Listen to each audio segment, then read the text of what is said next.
ছন্দে ছন্দে বাংলা ব্যাকরণ ক্লাসে আজকে আমরা তৎসম, অর্ধতৎসম এবং আরবি শব্দগুলো শেখার সহজ কিছু ছন্দ আয়ত্ত করব।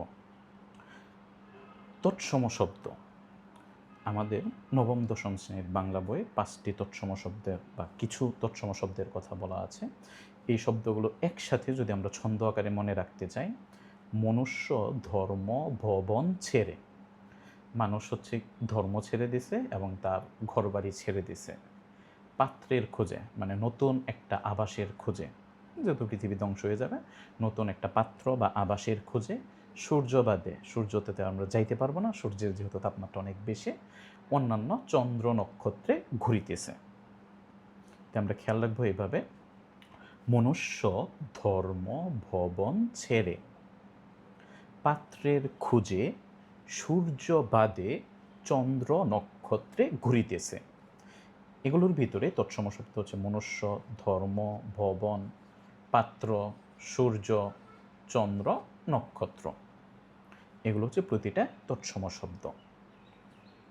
অর্ধ তৎসম শব্দ, এটা খেয়াল রাখার জন্য আমরা খেয়াল রাখতে পারি, গিন্নি মানে বউ জ্যোৎস্না রাতে বৈষ্টমের বাড়িতে শ্রাদ্ধ, মানুষ মারা গেলে যে দাওয়াত দেয়, ওই শ্রাদ্ধ খেতে গিয়ে কুৎসিত বেড়াল, পথে কুৎসিত বা ভয়ঙ্কর বিড়াল দেখে ভয় পেল।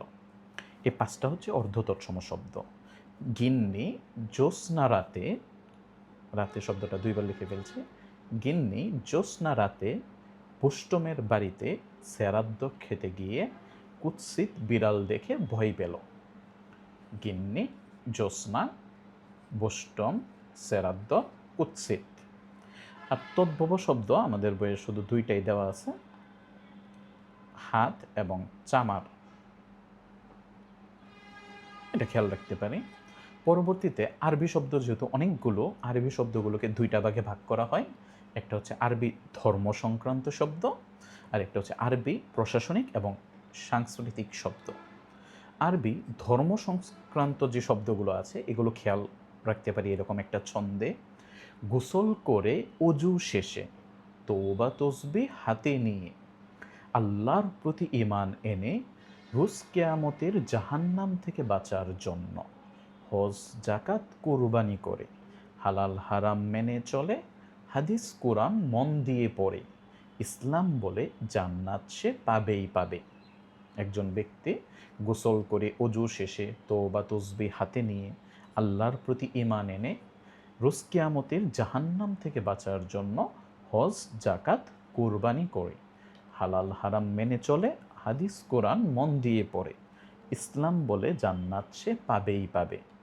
তো এগুলোর ভিতরে গোসল, অজু, তওবা তসবিহ, আল্লাহ, ঈমান, কিয়ামত, জাহান্নাম, হজ জাকাত কোরবানি, হালাল হারাম, হাদিস কোরআন, ইসলাম, জান্নাত, এগুলো সবগুলো হচ্ছে আরবি ধর্ম সংক্রান্ত শব্দ।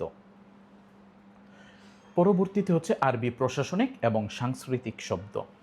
এগুলোর জন্য আমরা খেয়াল রাখতে পারি, আলেমগণ ঈদের দিন ইনসানের সাথে দুয়াত কলম নিয়ে কেতাব খুলে এলেম পড়েন। আলেমগণ খুব বেশি এলেম চর্চা করেন, ঈদের দিনও তারা কি করতেছে, মানুষের সাথে দুয়াত কলম নিয়ে কেতাব খুলে এলেম পড়তেছে। উকিল মুক্তার মুনসেফগণ মহকুমার আদালতে এজলাসে বসেন, এজলাসে বসে রায় দেন। কিভাবে তারা রায় দিচ্ছে, নগদ বাকির কেচ্ছা শোনেন, কানুন মেনে, নিয়ম কানুন মেনে গায়েবী উজর গোড়া খারিজ করেন। আমরা খেয়াল রাখতে পারি, আলেমগণ ঈদের দিন ইনসানের সাথে দুয়াত কলম নিয়ে কিতাব খুলে এলেম পড়েন। উকিল মুক্তার মুনসেফগণ মহকুমার আদালতে এজলাসে বসে রায় দেন। তারা কি বিষয়ে রায় দিচ্ছে, নগদ বাকির কেচ্ছা শুনে, মানে মানুষ মালামাল যখন কেনাকাটা করে তখন নগদ বাকির যে কেচ্ছা শুনে কানুন মেনে তারা গায়েবী উজর গোড়া খারিজ করেন।